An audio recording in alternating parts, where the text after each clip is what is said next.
Welcome, my friends, and here we are on a beautiful Monday afternoon. And what location could we pick?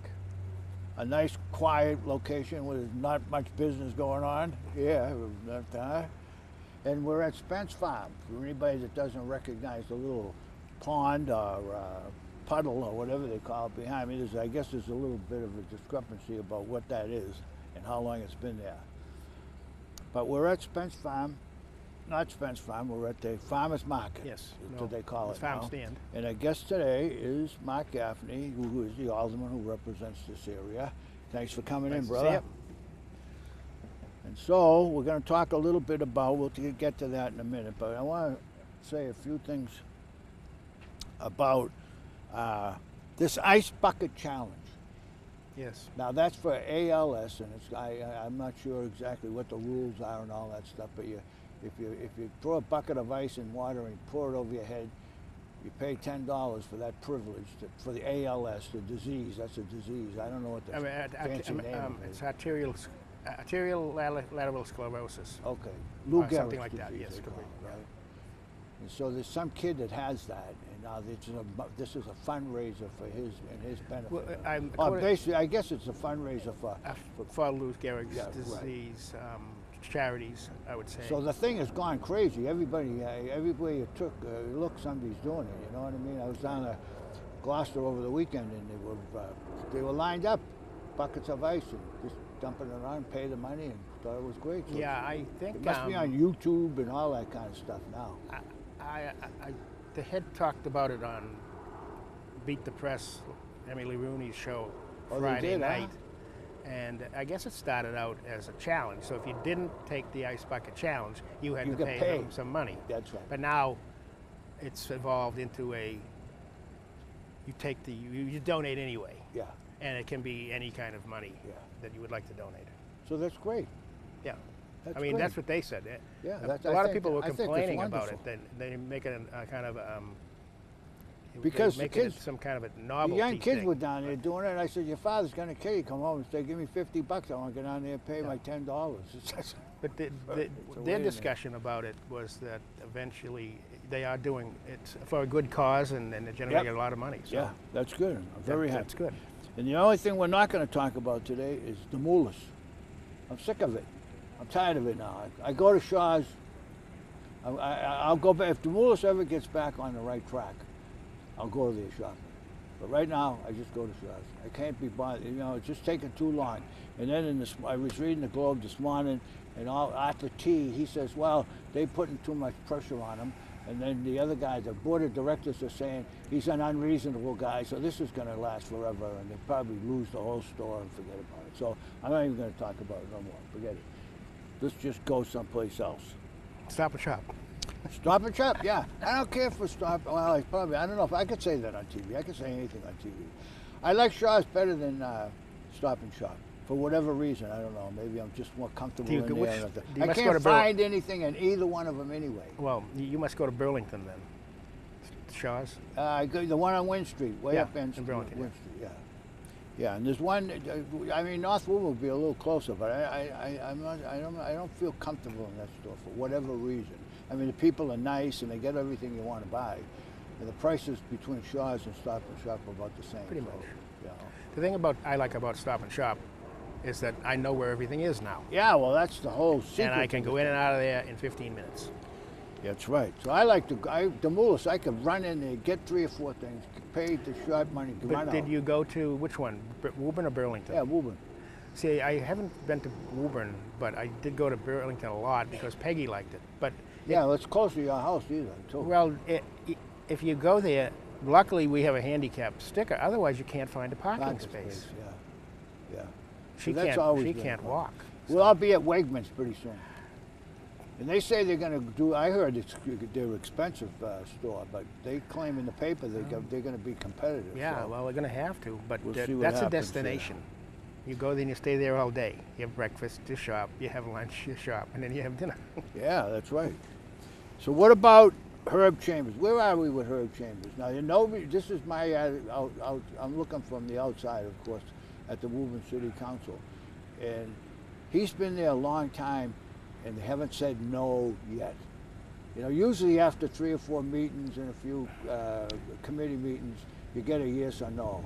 They haven't decided yet which way they're going to go. I don't know how the council is going to vote on that, but they're doing, Herb Chambers and his group are doing everything that they can to make this something that's not going to impact the neighborhood. Yeah. And if you really use a little bit of common sense, it seems to me to be a benign use. If it's run correctly, there'll be less traffic than it would be if there was a Verizon, an Edison, or a telephone company in there. Yeah, 24-hour-a-day operation. All day long, too. And this is just a bunch of cars, and most of them are going to be leaving because they'll be hopefully they'll be trucked in. Yeah.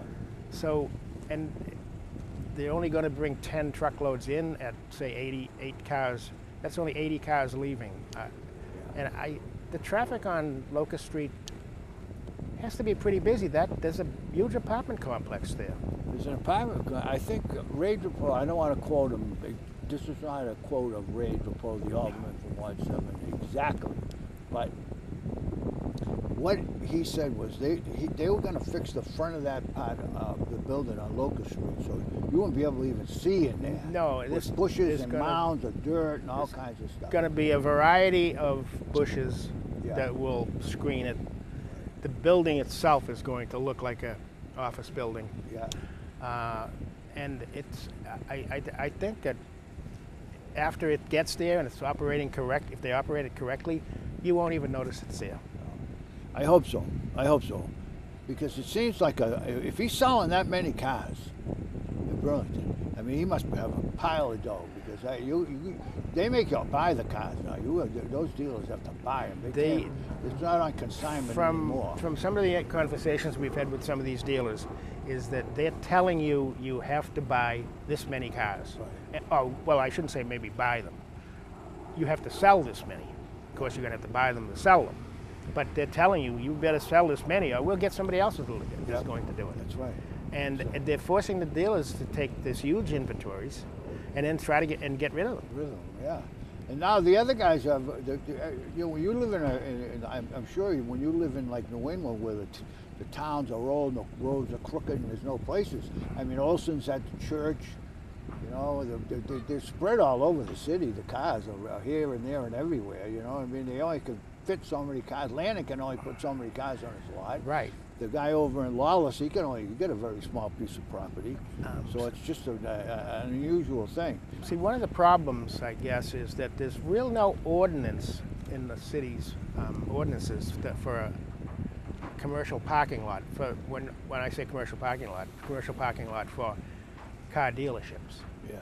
Since there's a vague reference to commercial parking lots after, I think it's 7 cars, but because there's numerous ones around buildings around the city that have large parking space that are being used as commercial parking lots for dealerships. Yeah.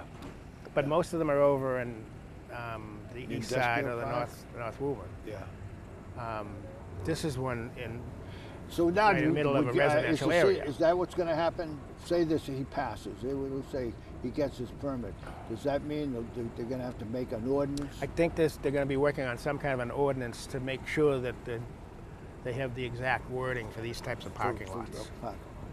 So to jump down from there to over to East Woburn with the church, that's almost going to be the same thing with John Flaherty's proposal as far as St. Joseph's is concerned, because we don't have any ordinances relative to that. Write an ordinance for churches and properties that are owned by churches. How's the process? What's that process like? Like, does Mrs. Is that her name, Callahan, the city solicitor, come down, write up a law, and everybody says, I don't know if I like that? Well, that's exactly the case. We've got a couple of lawyers on the council, and they understand law and understand how to write these things up. And there's a process of reviewing and adding and subtracting to the ordinance until they think they've got it right, and then it moves on to the council. What is it? Is there a feeling about the church being converted into condos or apartments or anything? I mean, I think John Flatter here, he does a He does a good wonderful job of what he does. Correct. Yeah. One of the things that people don't realize, and I've learned through these projects that have been coming through, the condo projects, is they don't impact the city's infrastructure, because the people buying the condos are mostly old people. Older people that have downsizing from a large home. They want to move someplace where they don't have to mow the lawn. They don't have to shovel the snow. They don't want to take care of their home anymore. There's no more maintenance. Somebody's doing everything for them. Yep. They have, some of them have pools. They have, clubhouses, and it doesn't impact the city. It brings taxes in. Every single home that's built in the city, especially where we are now, we're having 60 new houses built on Wyman Street, and say they have 2.5 children. It's $14,000 a year to educate one child. We have 60 houses being built here, and if there's two children per house, that's 120, right? Oh, yeah. That's 120 kids maybe, Yeah. and that's almost four or five classrooms in a school. Yeah. The condos don't. There's really kids don't live in condos. They're only usually 1 or 2 bedroom, and most of the time it's either young people buying them so they can have a place to live, and then they're going to move on to a house, or old people downsizing. Yeah, right. So it's not a traffic impact either. I talked to a bunch of the neighbors of some of the condo projects that are already up and running, and they said there's no impact. There's no traffic. I don't see traffic. I look on the real estate paper, whether it's in the Advocate or in the Times or in the North section of the Globe, they always have Woburn, the real correct. estate that's sold. At 855, that was Seaver and Melanson must be right there. They had that thing sold before it was built. Yeah. The Jeez, first there's always project. 8 or 10 every week. Yes, week the garden style apartments, I'm going to, for a round figure, I'm going to say there were 50 of them. There were 50 sold before they were even finished building that building. Now they're working on some townhouses out back. You're close to the highway, bingo. You're across from Dunkin' Donut. You're beside CVS. You're across from Star Market, Stop and Shop. You're right beside, close to the cinema. Yeah. So you you can got all the walk benefits, everywhere. you want to do. You don't need a car. Yeah. And I of want to course, live there. You don't have to go far to go to church either. And you're near not an assisted, but you're near an Alzheimer's unit too. Yeah. Not that, So that'll be an interesting bit of business, because I think that Mrs. Bruin has staked out her position really early on, because I basically, I think historically say, the city council members, if they don't do the research on their own, they just look at the alderman that represents that area and say, what do you think we should do? And she said, well, I don't want it. So we say, okay, I don't want it either. If it's not but it has to, a like you say, controversial issue, But I mean, this not only affects her district, but any other part of the city. And as we spoke a little earlier, there's many churches in Woburn. Yeah, there's a lot of them. People don't realize that, but there are a lot, and there's a lot of them that you never even heard of. You see they could be in a storefront. There's a couple on Cambridge Road there that they're in the old school. Yeah, on Pine Street there's a church. Yeah. So that'll be interesting to see what's going on there. How about a brewery on Draper Street? I think that's a great place to have a brewery. Huh? Yeah, I gotta look into this. Go over, brewery. we go over and sip on a few cold beers while we're watching the guy make beer. Yeah. I don't know what the process is to make beer, but I mean it's a clean 24-hour-a-day business. It's like making bread, and then you ferment it instead of bake it. Yeah. I remember there was a family of boys lived over on Olympia Avenue. This was a long time ago. The Allen brothers. I think they live in, one of them, Brendan Allen. He lives in Reading now. And they made beer. And it was like in a big tub, and it had foam. I was about that fat. And when they said, "Oh, let's go drink some of this beer," so we go drink the beer. It was the only beer I ever drank. You'd have to chase it with a VO shot. The stuff was dynamite. Oh, brother, you couldn't get it down. It was so powerful. But I don't know how they do it. What do you do? Just put more water in it, or whatever they do. But I think it's a great manufacturing type of a job. I don't know how many employees he'd hire. It's It doesn't require a lot of employees. They have to use there's a large building because they have the different stages of the beer making. You have these big tanks that's in, and you have to have a bottling operation somehow, cans or bottles. Yeah, because I played golf yesterday down in Ipswich at can't think of the name, but anyway, played golf. So after we got through it in there and had a couple of beers, I mean I didn't have any, but I say, you know, the guy got 100 different kinds of beer there. I said, you know, you remember this too, because you worked in a package store on Montville Ave. There used to be one kind of Budweiser, one kind of Schlitz, one kind of Narragansett, and now there's 40 different kinds of Budweiser alone. Budweiser has 50% of the beer market in the United States. Yeah, because they sell. If somebody told you in 1960, we're going to be drinking Mexican beer where you put lime in it or lemon in it, you'd go, no way, you're never going to do that. I just was watching something about beer on TV the other day. No, I think it was, or something I was watching. I'm not too sure about the dates, but say 1960, there were only 80 breweries in the country. Now we have like 3,000. Yeah. And it's all craft beers. Yeah. But it's all craft beers. Most of the new ones are craft beer. Yeah. The largest craft brewer in the country is Sam Adams, and the second largest is Sierra Nevada. But you know, I kind of remember, because you were a good friend of his, but I only met him a few times and played golf with him, Peter Donovan. Yeah. Now he's done all right with it took him a long time, but it took him a long time to get that wine thing off the ground. Yeah, and he just. But wasn't he talking about the same thing? Did you belong to a club that where you bought a I once belonged to six-pack of beer of the and month. Shipped it in? Beer of the month. They shipped in 12 beers a month, and you just randomly beer. Yeah. And it was supposedly the greatest job in the world because these two guys started it, and they had 25 or 30,000 customers. Yeah, right. And it wasn't cheap, but it wasn't too expensive. Maybe $300 for a year. The greatest job, they said, was testing out what beer they wanted to send next month. I know it. And I know it. they bought a whole bunch of beer, packed it up, and shipped it out. But I mean, that was probably before they said, wait a minute, some 18-year-old kid is ordering this beer. They ran into problems with some states because of buying beer through the mail, say, having beer shipped through the mail or shipped through UPS or whatever. Some states had laws against that. I don't know. And the same thing with wine. Yeah. And that's what Mr. Donovan was thinking of doing. He wanted. He was in wine. He wanted to do internet wine sales. Wine. That's what his big thing was. Wine. And then he did that. Then he got the liquor license for the package store over at in Cummings Park. Yeah, right. Called Corp Wines. Yeah, it's right in the front there. Yeah, right near where there used to be a golf store. I think he owned one in Reading, but I think he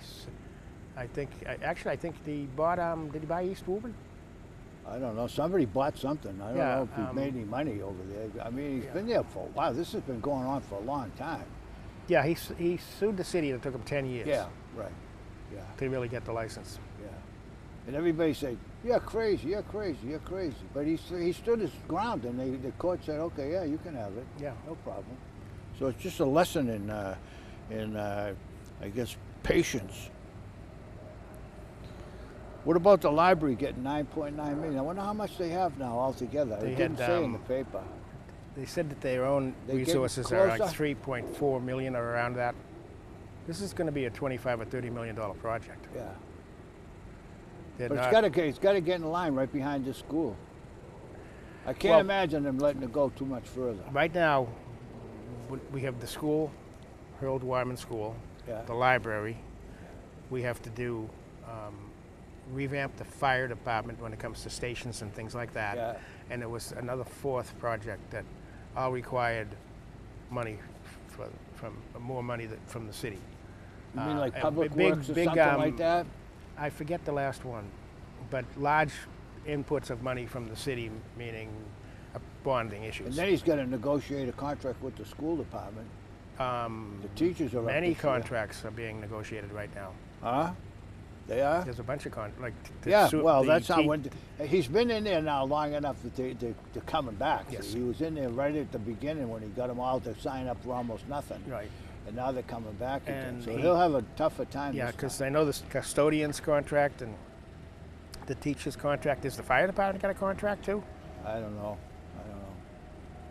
Yeah, they have. They have one. I don't know how old. Some it of them is, are going to how have to old go it to is. arbitration or something like that. I Yeah. guess. I But don't you know. got to finish them off. We because- don't have any dealings with contract negotiations at all. No. You shouldn't anyway, because well, they kind of. As far as the schools are concerned, it's kind of like the budget. You know, if it's the money's in the budget, then they all sitting in the audience is full of school teachers at the budget. Yeah, but see, it's interesting the way the budgets work. Is we have to approve the budget, Right. but once we approve the school department budget, They we get ha- in a big they one can do lump anything sum. they want with the money. Yeah, we were talking about that last week. Anything they want with the money. Because I always make fun of Joey Elia because he comes on the program and we ask him all those technical questions about the school department, you know, that he makes the budget and blah, blah, blah. But I always say, you know, he's like the Pope, you know, you kiss his ring and you get the dough. So he's got a big pocket full of money there. Yeah. But I mean, it's all itemized in the budget, but doesn't mean they have to go by that. No, once they get it, Because they've been after three. I interviewed the principal who was new at the time, and now he's been in there 5 or 6 years. But you know, they've been trying to get that third principal up there for a long time. So they finally got that through, and probably I don't know what else they got to finish off. But they added some people in special ed. special ed. Yeah. Yeah. There's a lot of special ed is a very important thing, and Yeah, they but need it's the important. specialized people to Everybody, do some of that stuff. everybody agrees on that. You know, I mean, nobody. There's not one person in the United States is going to say special education should be cut. You know, those unfortunate kids, they deserve to get the best education they can get. Absolutely. You know, so that they can be on their own a little bit, or take care of themselves a little bit, or whatever. But the cost is unbelievable. So, you know, you just say, is it sustainable? I don't know, because someday there's a renege every once in a while people start to complain, you know, but in certain instances, you know, nobody wants to say anything about special education. If you suggested they took a little money out of there for whatever reason, those parents would kill you. Oh yeah, the parents. I mean, but the squeaky wheel, I mean, they have to get the dough, you know. But then the guy that's giving you the bad time is in the State House. Because they pass the laws and then they don't give you the dough to go with them. I mean, yeah, So correct. that's not yeah. fair, Right. you know. So if every city and town said, no, we're not going to do that anymore until the legislature gives you the money, you see some action then. But that's never going to happen. Oh, I don't know. Who knows what's going to happen? I don't know. Well, we just talked a little bit about Demorse, but Wegmans is going to come up. Maybe we'll go there shopping. You have to go up there at least once to take a look Oh, at you it. got to go there. It's people telling me they want you to go there at 8 o'clock in the morning, shop, and leave there at 8 o'clock at night. Yeah. They get movies and restaurants and all Yeah. kinds of entertainment, like Disneyland. I think when they put the one in Natick, 70,000 people showed up the first day. First day. But if you followed it along, and I read the paper pretty thoroughly, and there's other companies like Wegmans that are big that are thinking about coming over for a little ride, you know, because they'll just buy up all the Stop and Shop stores or all the Shaw stores and then just move into them, you know what I mean? Yeah. Somebody was saying there's one in the south like Dixie or some. Oh yeah. A lot of these Something. things are regional, but large reasons. Yeah. Publix. Public market, yeah. There was the funny name of one down Winn-Dixie. Is that what you said? Yeah, Winn-Dixie, that's another big one. Yeah, Then that's Piggly right. Wiggly. Yeah, Piggly Wiggly. Yeah, those are all in Florida stores. Yeah. Chisholm, Mrs. Chisholm's not happy with the handbook You at know, the when- high school. Yeah. No, Back- nobody. Just back to that, the supermarket. Because of the Demoulas problem, these other supermarkets are being, they're just really crowded now. So, Yeah. you know, there's a ton of people that need to go to the supermarket, There's apparently. a ton of people that need to go Yeah. to a cheap. Yeah. Well, Demoulas is guy. Well, we'll talk about Demoulas anyway. But Demoulas, if you go there, and I've been going there for probably since it opened. There used to be 30 jars of Hellman's mayonnaise and 2 Demoulas. Now it's 30 the mullahs, and too. So someday the store will be sold. Everything will be the mullahs. The mullahs, yeah. And the price will be right, because you can go over to the mullahs and buy $5 boxes of macaroni. That's 5 pounds for $5. Yeah. And that's last you for 2 or 3 weeks, at least in my house. But in some places it won't. But I mean, that's the way they do it. Yeah. They're making money selling stuff. They package themselves, or have somebody package with their name on it, so they're in pretty good shape. Yeah. Yeah, it's interesting. There's coffee, everything. They got paper goods. They get their name on everything. So if you want to sell them anything, you got to just say, well, you got to package it with our name in it. But when you think about like the chicken guy, Oh yeah. I mean, the egg man, where's all them eggs going? You know, the chickens are having eggs every day. You know, how many eggs did the mullah sell? He must have sold a barrel of them. I enjoy shopping. Yeah, I walk around the store and look at all the stuff we can buy. It's amazing. Yeah. Absolutely amazing. Yeah. And in Wegmans and those other big stores that are coming have twice as many products on it. You'll be able to buy a guitar in there. You know what I mean? It's really something, because that's the idea. The guy told me they want people to come here and stay all day. They'll entertain you and all kinds of stuff. And it's not. I don't know why they bought that property up there, but it's not the easiest place to get to. No. You know? I mean, you go out by the mall. And usually there's mitigation. They make the roads wider or something like that. See what happens up there. In the garage, they got a garage, a 6-story garage. We can't even get a 2-story garage. They got a 6-story garage up there to make sure that you don't get wet or anything when you go shopping. The experience has to be wonderful for the customer. The experience would be wonderful.